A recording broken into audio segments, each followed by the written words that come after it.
Kasabay ng kampanya ng Alyansa para sa Bagong Pilipinas, may handog din si Pangulong Ferdinand R. Marcos Jr. para sa 4-piece beneficiaries sa Dumaguete City, Negros Oriental.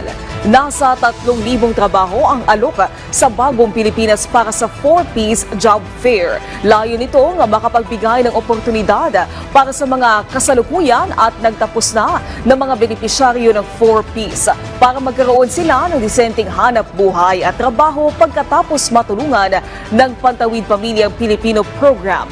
Namahagi din ang DSWD ng tig 3,000 pisong pinansyal na tulong mula sa Assistance to Individuals in Crisis Situation o AICS.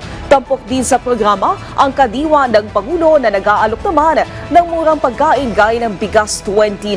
Sinabi ni Pangulong Marcos Jr. na ginawang one-stop shop o pinag-isa ang mga programa ng pamahalaan sa isang lugar para mailapit ang magagandang programa ng pamahalaan.